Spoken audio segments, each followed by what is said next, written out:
जय जीशु प्रभु जीशु कृष्ण कटारे मोर अति प्रिय भाई और भौणी माने समस्त केमती अच्छा भलरे रहतु।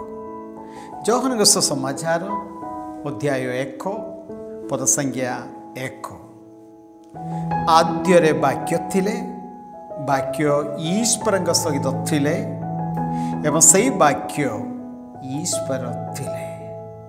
आसतु मोर भाई और भौणी माने से वाक्य आम वर्तमान शुणा। जय जीशु।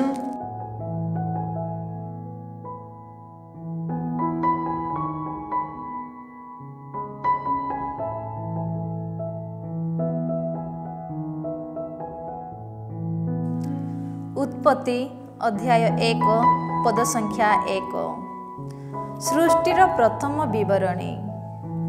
आद्यरे ईश्वर आकाश मंडल तथा पृथ्वी सृष्टि कले। पृथ्वी रूपविहीन तथा शून्य थिला, आउ अगाध जलधि उपरे अंधकार व्याप्ति रहिथिला। ईश्वरଙ୍କ आत्मा जलधि उपरे व्याप्त थिला। ईश्वर कहिले आलोक हेउ, तोहू आलोक हेला। ईश्वर देखिले जे आलोक उत्तम। तत्पर आलोक को अंधकार ठारू ईश्वर पृथक कले। आलोक को दिवस व अंधकार को रात्रि नाम रे ईश्वर अभिहित कले। संध्या तथा प्रभात होई प्रथम दिवस हेला। ईश्वर पुनराय कहिले जलधि मध्य रे अंतरिक्ष हेउ एवं जलधि को जलधि ठारू ताहा विभक्त करू। अंतरिक्ष सृष्टि करी ताहा निम्नस्थ जल को ता उपरिस्थ जल ठारू ईश्वर पृथक कले। आउ ताहा सेही भली हेला। अंतरिक्ष को ईश्वर आकाश नाम रे अभिहित कले। संध्या तथा प्रभात होई द्वितीय दिवस हेला। ईश्वर पुनश्च कहिले आकाश निम्नस्थ जल एक स्थान रे एकत्रित हेउ एवं शुष्क भूमि देखा जाऊ। आउ ताहा सेही परी हेला। शुष्क भूमि को पृथ्वी तथा एकत्रित जलराशि को समुद्र नाम रे ईश्वर अभिहित कले। ईश्वर देखिले जे ताहा उत्तम। ईश्वर पुनश्च कहिले उद्भिद सबीज शस्य तथा बीज बाहक फलधारी वृक्ष गुड़िकु से समस्त जाति अनुसारे पृथ्वी उत्पन्न करू। आउ ताहा सेही परी हेला।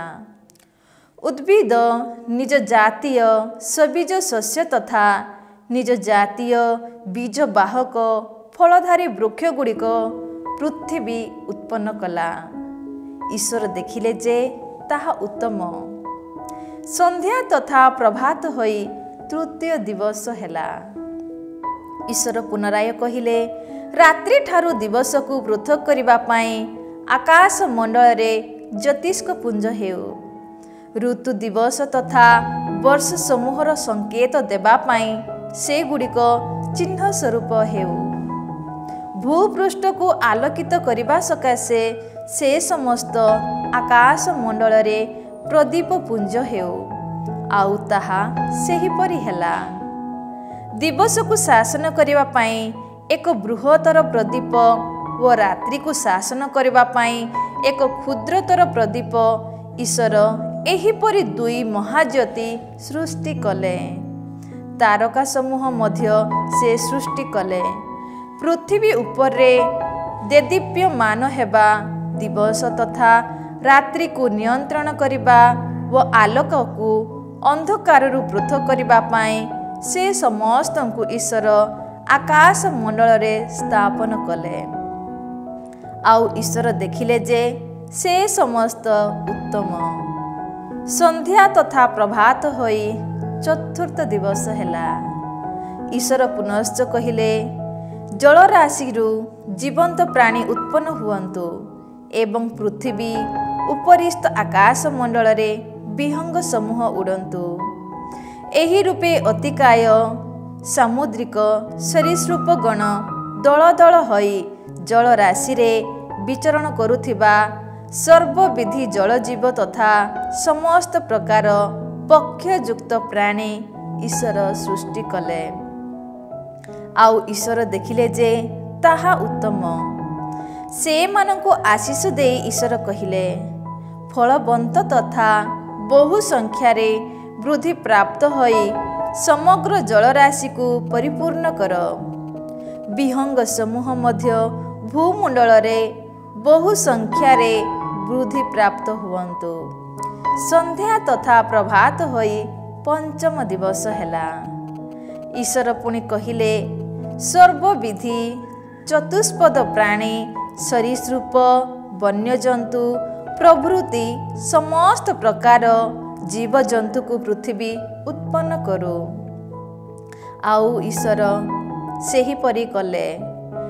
एही रूपे ईश्वर नाना विधि वन्यजंतु सर्वविधि चतुष्पद प्राणी व समस्त प्रकार सरीसृप को भूपृष्ठ रे सृष्टि कले। आउ ईश्वर देखिले जे से समस्त उत्तम। ईश्वर पुनराय कहिले, आमे आम प्रतिरूप तथा आम सादृश्य रे मनुष्य को सृष्टि करिबा। समुद्रर मत्स्यगण, आकाशर विहंग समूह, चतुष्पद प्राणी, समग्र पृथ्वी तथा भूपृष्ठर समस्त सरीसृप मानक उपरे से कर्तृत्व विस्तार करू। एही भली ईश्वर निज प्रतिरूपरे मनुष्य को सृष्टि कले। पुरुष तथा नारी रूपे से मानकु सृष्टि कले। ईश्वर से मानकु आशीर्वाद कहिले, फलवंत हुओ व बहु संख्यारे वृद्धि लाभ कर। भूपृष्ठरे पूर्ण होई ताहाकु वशीभूत कर। समुद्रर मत्स्यगण, आकाशर विहंग समूह तथा भूपृष्ठरे विचरण करुथिबा सर्वविधि जीवजंतु उपरे कर्तृत्व विस्तार कर। पुणी ईश्वर कहिले, देख, भूपृष्ठर समस्त प्रकार सबीज उद्भिद व बीज बाहक तथा फलदायक सर्वविधि वृक्ष मु तुमको देइअछि। एहा तुमर खाद्य हेब। पृथ्वीर समस्त जंतु, आकाशर विहंग, भूपृष्ठर सरीसृप प्रभृति श्वास प्राप्त समस्त को खाद्य पाई समस्त प्रकार सबुज उद्भिद मु देइअछि। आउ ताहा एहिपरि हेला। ईश्वर जहा सृष्टि करिथिले से सबु से देखिले एवं ताहा उत्तम थिला। संध्या तथा प्रभात होई षष्ठ दिवस हेला। अध्याय 2 सृष्टि कर्मर द्वितीय विवरणी पारादीश। एही प्रकारे आकाशमंडल, पृथ्वी तथा तन्मध्यस्थ सबु किछिर सृजन संपूर्ण हेला। सप्तम दिवस रे ईश्वर निज कार्यकलाप समाप्त कले। से करिथिबा समस्त कार्यरु निवृत्त होई सप्तम दिवस रे से विश्राम कले। ईश्वर सप्तम दिवस को आशीर्वाद करी ताहाकु पूत पवित्र कले। कारण सृष्टि कर्म संपूर्ण करी सेही दिवस रे ईश्वर निज द्वारा संपादित कार्यकलापरु विश्राम नेइथिले। एहा ही सृष्टि काल रे आकाश तथा पृथ्वीर उत्पत्ति। प्रभु ईश्वर आकाश तथा पृथ्वी को सृष्टि करबा समय रे भूपृष्ठ रे उद्भिद किंबा शस्य अंकुरित होई नथिला। कारण प्रभु ईश्वर धरा बक्षरे वृष्टिपात कराई नथिले वो क्षेत्रे कर्षण करिबा पाई कौनसी मनुष्य नथिला। किंतु पृथ्वीर कुहेलिका उठी समग्र भूपृष्ठ को सचित कला। अनंतर प्रभु ईश्वर भूमिर धूलिरु मनुष्य को निर्माण करी तार नासिका रद्र रे जीव श्वास फुत्कार कले वो एही रूपे मनुष्य जीवंत प्राणी हेला। तत्परे प्रभु ईश्वर पूर्व दिगस्थ एदन रे गोटिए उद्यान प्रस्तुत करी सुनिर्मित मनुष्य को ସେହିଠାରେ ଅବସ୍ଥାପିତ କଲେ। ସଦୃଶ ତଥା ସୁଖାଦ୍ୟ ସର୍ବବିଧି ଫଳବୃକ୍ଷକୁ ପ୍ରଭୁ ଈଶ୍ୱର ଭୂପକ୍ଷରୁ ଉତ୍ପନ୍ନ କଲେ। ଜୀବନର ବୃକ୍ଷ ତଥା ସତ୍ ଜ୍ଞାନ ବୃକ୍ଷ ମଧ୍ୟ ଉଦ୍ୟାନର ମଧ୍ୟସ୍ଥଳରେ ସେ ରୋପଣ କରିଥିଲେ। ଉଦ୍ୟାନକୁ ସେଚିତ କରିବା ପାଇଁ ଏଦନ ମଧ୍ୟରୁ ଏକ ନଦୀ ନିର୍ଗତ ହେଲା ଓ ସେହିଠାରୁ ତାହା ବିଭକ୍ତ ହୋଇ 4ଟି ସ୍ରୋତରେ ପ୍ରବାହିତ ହେଲା। ପ୍ରଥମ ନଦୀ ପିସନ ନାମରେ ଅଭିହିତ। ତାହା ସ୍ୱର୍ଣ୍ଣ ଉତ୍ପାଦକ ହାବିଲା ଦେଶର ସୀମାନ୍ତ ଦେଇ ପ୍ରବାହିତ ହୁଏ। ସେହି ଦେଶର ସ୍ୱର୍ଣ୍ଣ ଉତ୍କୃଷ୍ଟ। ସେହିଠାରେ ସୁଗନ୍ଧ ଦ୍ରବ୍ୟ ତଥା ଗୋମେଦକ ମଣି ମଧ୍ୟ ଦେଖାଯାଏ। ଦ୍ୱିତୀୟ ନଦୀର ନାମ ଗିହନ। ତାହା କୁଶ ନାମକ ଦେଶକୁ ବେଷ୍ଟନ କରେ। ତୃତୀୟ ନଦୀ ଟାଇଗ୍ରିସ୍ ନାମରେ ଅଭିହିତ।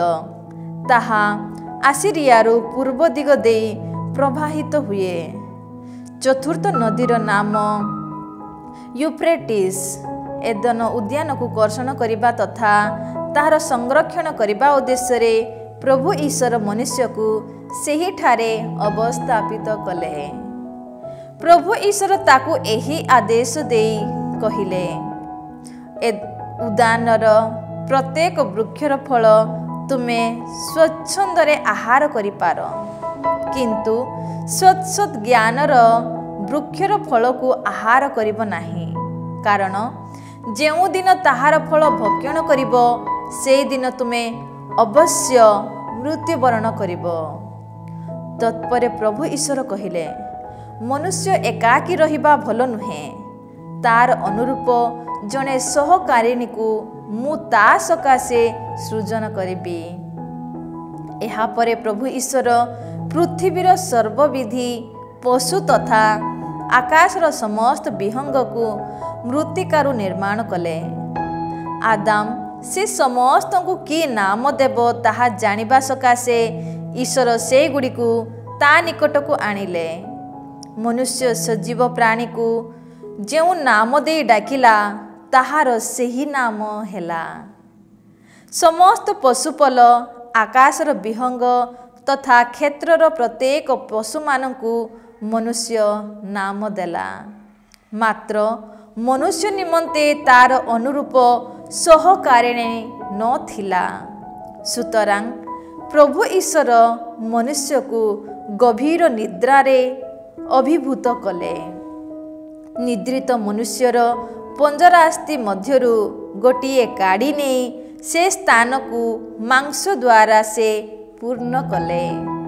ମନୁଷ୍ୟଠାରୁ କାଢ଼ି ନେଇଥିବା ପଞ୍ଜରାସ୍ଥିକୁ ପ୍ରଭୁ ଈଶ୍ୱର ନାରୀ ରୂପ ଦେଇ ତାକୁ ମନୁଷ୍ୟର ସମ୍ମୁଖକୁ ଆଣିଲେ।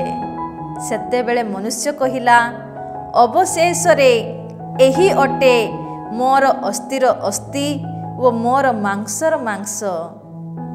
ନରଠାରୁ କଢ଼ାଯାଇଥିବା ହେତୁ ସେ ଅଭିହିତ ହେବ ନାରୀ। ସୁତରାଂ ପୁରୁଷ ନିଜ ପିତାମାତାଙ୍କୁ ପରିତ୍ୟାଗ କରି ନିଜର ପତ୍ନୀ ସହ ସମ୍ମିଳିତ ହେବ ଓ ସେ ଦୁହେଁ ଏକ ଶରୀର ହେବେ। ମନୁଷ୍ୟ ଓ ତାର ପତ୍ନୀ ଉଭୟ ଉଲ୍ଲଗ୍ନ ଥିଲେ, କିନ୍ତୁ ସେମାନେ ଲଜ୍ଜାବୋଧ କରିନଥିଲେ। ଅଧ୍ୟାୟ 3 ମନୁଷ୍ୟର ପତନ।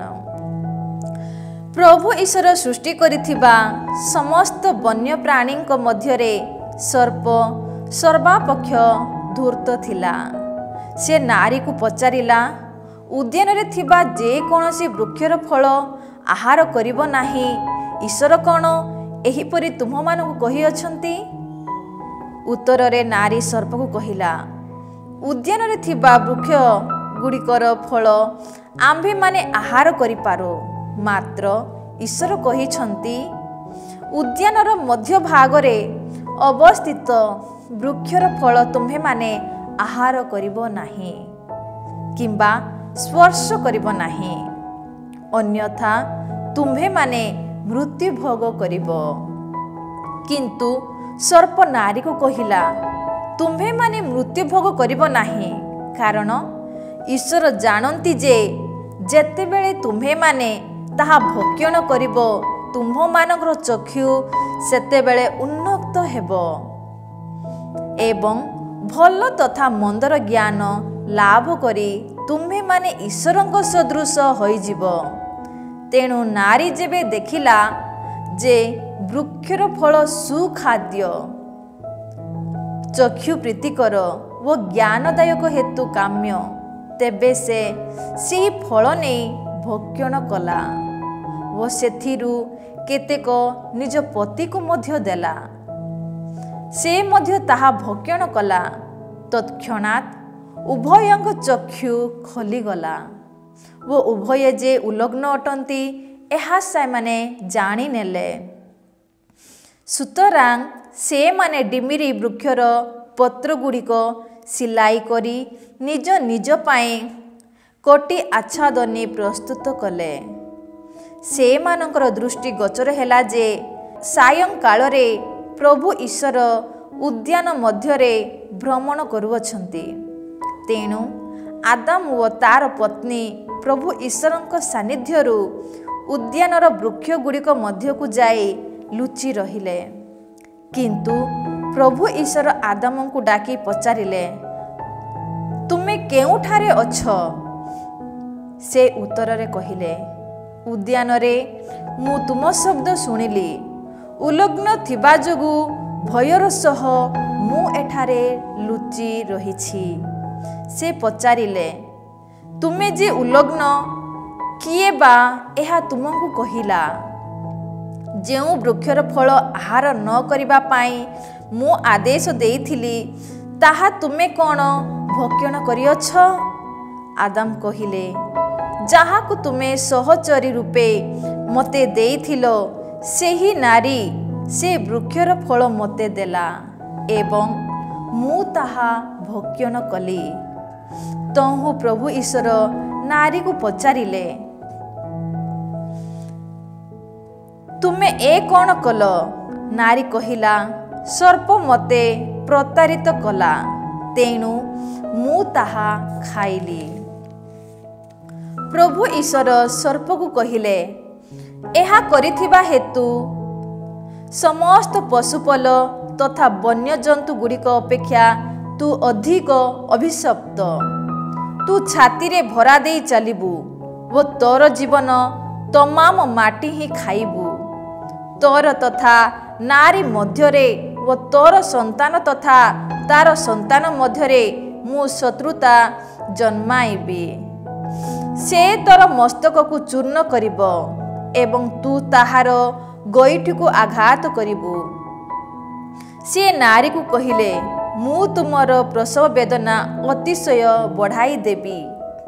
तुमे बहु क्लेशर सह संतान को जन्म देब, तथापि पति प्रति तुमे अभिलाष करिब वो से तुम उपरे प्रभुत्व करिब। पुनि से आदम को कहिले, जेहेतु तुम पत्नीर कथा शुणी मो द्वारा निषिद्ध वृक्षर फल तुमे भक्षण कल, सेथि जोगु तुम सकाशे भूमि अभिशप्त। तुमर समुदाय जीवन तमाम तुमे कठिन परिश्रम करी सेथिरु खाद्य अर्जन करिब। ताहा तुम पाए कंटक वृक्ष उत्पन्न करिब। खेतर शस्य तुमे भोजन करिब। मृत्तिका ठारू गठित तुमे सेही मृत्तिका को प्रत्यावर्तन करिबा पर्यंत तुम मुखर झाड़े आहार जगाड़ करिब। कारण तुमे धूली वो फेरी जीव सेही धूली को। आदम निज पत्नी को एबा नाम रे नामित कले, कारण से अटे जीवित समस्तଙ୍କ माता। प्रभु ईश्वर चर्म वस्त्र तैयारी करी आदम व तार पत्नी को परिहित कराइले। अनंतर प्रभु ईश्वर कहिले, देख मनुष्य सत सत ज्ञान लाभ करी आम भली जणे हेई गलाणी। वर्तमान से हस्त बढ़ाई जीवन वृक्षर फल आहार करी ଚିରଞ୍ଜୀବୀ ହେବା ପାଇଁ ମଧ୍ୟ ଉଦ୍ୟମ କରିପାରେ। ଏଣୁ ପ୍ରଭୁ ଈଶ୍ୱର ତାଙ୍କୁ ଏଦନ ଉଦ୍ୟାନରୁ ବିତାଡ଼ିତ କଲେ, ଯେପରିକି ସେ ଯେଉଁ ମୃତ୍ତିକାରୁ ନିର୍ମିତ ହୋଇଥିଲା ସେହି ମୃତ୍ତିକାରେ ହିଁ କୃଷିକର୍ମ କରିବ। ମନୁଷ୍ୟକୁ ବହିଷ୍କାର କଲା ପରେ ଜୀବନ ବୃକ୍ଷର ସଂରକ୍ଷଣ କରିବା ଉଦ୍ଦେଶ୍ୟରେ ସେ ପୂର୍ବ ଦିଗରେ କେରୁବମାନଙ୍କୁ ନିଯୁକ୍ତ କଲେ ଓ ଚତୁର୍ଦିଗରେ ଘୂର୍ଣ୍ଣିୟମାନ ତଥା ପ୍ରଜ୍ୱଳିତ ଏକ ଖଡ୍ଗ ସ୍ଥାପନ କଲେ। ଅଧ୍ୟାୟ 4 କାଇନ୍ ଓ ଆବେଲ। ତତ୍ପରେ ଆଦାମ ନିଜର ପତ୍ନୀ ଏବା ସହ ସହବାସ କଲେ। ଏବା ଅନ୍ତଃସନ୍ତା ହୋଇ କାଇନ୍କୁ ଜନ୍ମ ଦେଲା। ସେ କହିଲା, ପ୍ରଭୁଙ୍କର ଅନୁଗ୍ରହ ବଳରେ ମୁଁ ଜଣେ ପୁତ୍ର ପାଇଅଛି। ଏହାପରେ ସେ କାଇନ୍ର ସହୋଦର ଆବେଲକୁ ଜନ୍ମ ଦେଲା। ଆବେଲ ଜଣେ ମେଷପାଳକ ଓ କାଇନ୍ ଜଣେ କୃଷକ ହେଲେ। କାଳକ୍ରମେ କାଇନ୍ ଭୂମ୍ୟତ୍ପନ୍ନ ଫସଲରୁ କେତେକାଂଶ ପ୍ରଭୁଙ୍କୁ ନୈବେଦ୍ୟ ରୂପେ ସମର୍ପଣ କଲା। ପୁଣି ଆବେଲ ନିଜ ମେଷପଲର ପ୍ରଥମ ଜାତ କେତେକ ମେଷ ତଥା ସେମାନଙ୍କ ମେଦ ତାହାଙ୍କ ସନ୍ନିଧାନରେ ଅର୍ପଣ କଲା। ଆବେଲ ଓ ତାର ନୈବେଦ୍ୟ ପ୍ରତି ପ୍ରଭୁ ସୁପ୍ରସନ୍ନ ହେଲେ, କିନ୍ତୁ କାଇନ୍ ଓ ତାର ନୈବେଦ୍ୟ ପ୍ରତି ସେ ସୁପ୍ରସନ୍ନ ହେଲେ ନାହିଁ। ତହୁଁ କାଇନ୍ ଅତ୍ୟନ୍ତ କ୍ରୁଦ୍ଧ ହେଲା ଓ ତାର ମୁଖମଣ୍ଡଳ ବିଷର୍ଣ୍ଣ ହେଲା। ପ୍ରଭୁ କାଇନ୍କୁ ପଚାରିଲେ, ତୁମେ କାହିଁକି କ୍ରୋଧ କରୁଛ ଓ କି ପାଇଁ ତୁମ ମୁଖ ବିଷର୍ଣ୍ଣ ଦେଖାଯାଉଅଛି? ଉଚିତ କାର୍ଯ୍ୟ କଲେ ତୁମେ କ'ଣ ଗ୍ରହଣଯୋଗ୍ୟ ହେବ ନାହିଁ? କିନ୍ତୁ ତୁମେ ଯଦି ସତ୍କର୍ମ ନ କର, ତେବେ ପାପ ଦ୍ୱାର ଦେଶରେ ଛକି ବସେ।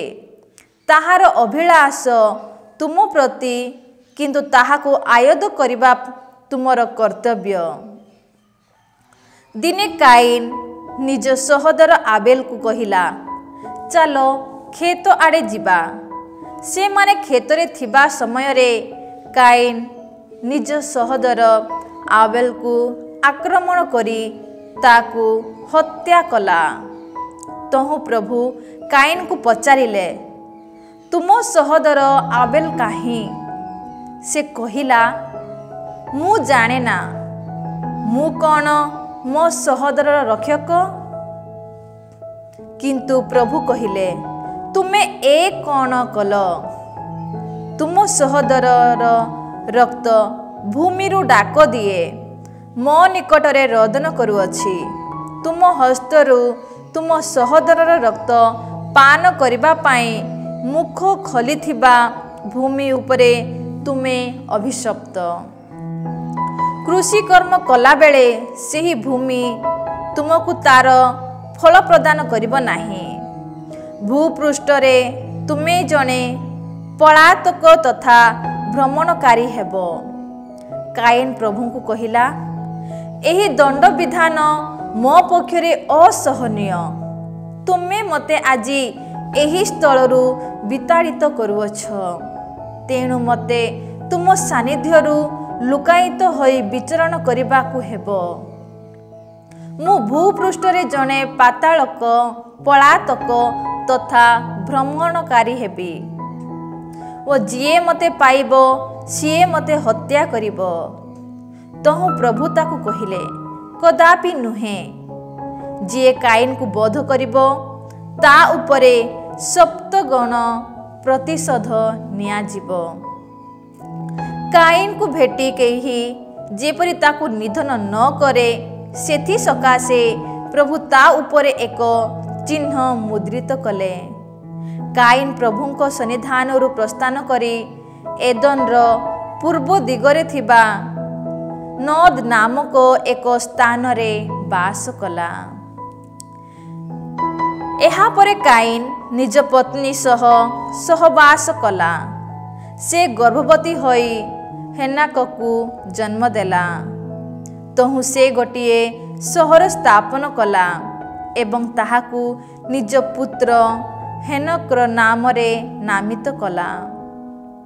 ହେନକ ଇରାଦର ଓ ଇରାଦ ମେହୁଜାଏଲର ପିତା ହେଲେ।